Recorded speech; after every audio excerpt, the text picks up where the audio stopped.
Selamat pagi Bu Jen, saya Lydia Tesalonika. Saya ingin membahas tentang COVID-19.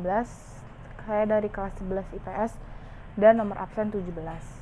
11 COVID-19 adalah gejala yang menyebabkan gangguan sistem pernafasan mulai dari gejala ringan seperti flu hingga terinfeksi paru-paru seperti pneumonia. 19 menyebabkan pernafasan berat seperti MERS dan SARS. Tentu bukan kata-kata yang asing lagi ketika kita mendengar MERS dan SARS, karena di beberapa negara sudah ada orang-orang yang terjangkit MERS dan SARS itu, dan itu bukanlah virus yang mudah untuk dihilangkan ya, karena banyak sekali negara-negara yang sedang berjuang untuk melawan sebuah virus ini. Apalagi Indonesia juga angka positifnya semakin bertambah, dan di negara lain, beberapa negara yang lain sama seperti Indonesia yang sedang berjuang untuk melawan virus-virus tersebut. Yang bisa terinfeksi virus tersebut ini sebenarnya semua orang, dari kalangan lanjut usia, orang yang punya riwayat penyakit tertentu, tenaga medis di rumah sakit yang merawat pasien tersebut, karena mereka sangat rentan sekali karena mereka berkontak langsung dengan orang yang mempunyai penyakit, orang yang terkena virus COVID-19 ini. Dan anak-anak, banyak sekali, bukan banyak sekali ya, seluruh sekolah di Indonesia mungkin sudah melakukan PJJ, pembelajaran jarak jauh, karena untuk menghindari virus ini. Karena jika tidak melakukan PJJ ya angka positifnya akan semakin bertambah.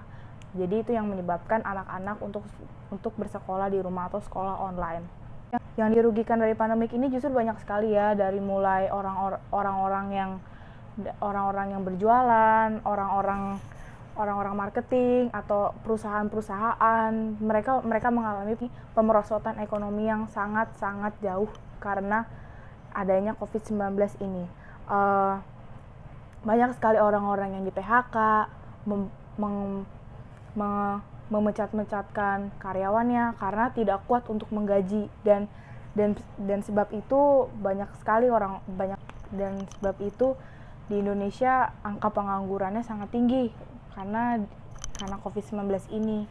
Justru ini bukan hal yang mudah ya untuk dilewati pada masa-masa seperti ini. Banyak sekali orang-orang yang nganggur, orang-orang yang tidak memiliki pekerjaan, orang-orang yang lontang-lantung, dan mereka sangat sulit untuk mendapatkan pekerjaan di COVID-19 ini. Jarang sekali orang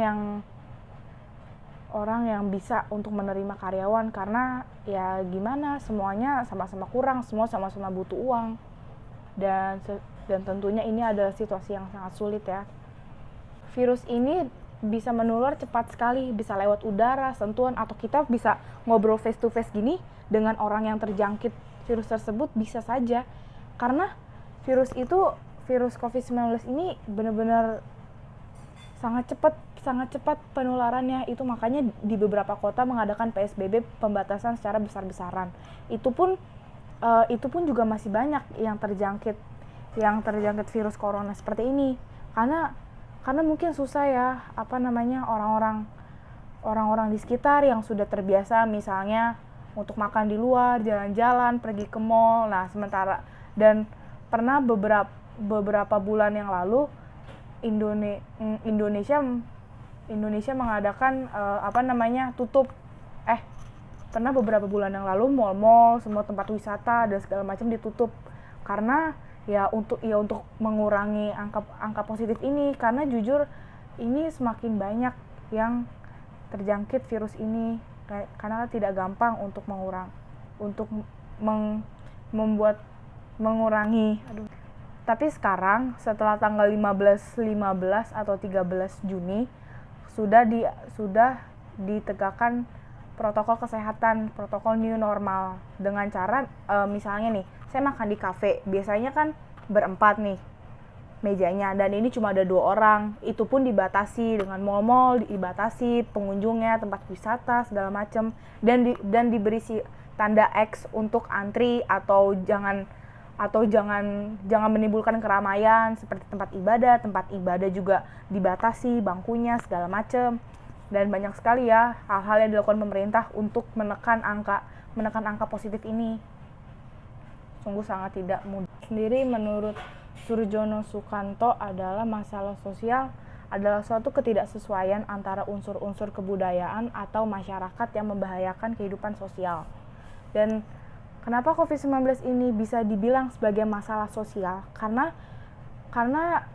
kalau saya lihat sendiri di berita-berita di TV atau berita di sebuah web atau di sebuah aplikasi, saya melihat karena banyak sekali masalah yang ditimbulkan oleh COVID-19 ini, dari mulai kemiskinan, kriminal, dan banyak banget, dari mulai kejahatan perampokan, orang-orang jadi pengangguran dan jadi ngawur semua.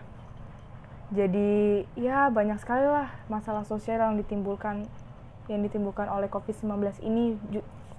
Ini tidak mudah untuk dilalui di negara ini ya, karena banyak sekali orang-orang pengangguran, terus ya bingung mau cari uang juga pakai apa.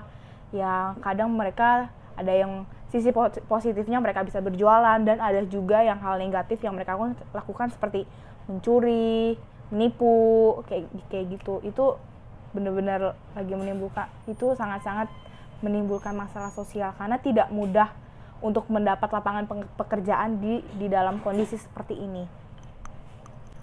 Untuk teman-teman, mari kita patuhi protokol kesehatan yang sudah dibuat pemerintah. Kita tahu pemerintah itu sudah melakukan segala cara untuk menekan angka positif virus ini. Lebih baik kita mentaati protokol kesehatan, pergi pakai masker, mematuhi, jangan berkumpul, jangan nongkrong dulu di dalam kondisi seperti ini. Karena kita juga harus bantu pemerintah untuk menekan angka penularan ini. Terima kasih. Saya Lydia Tesalonika, pamit undur diri. Terima kasih.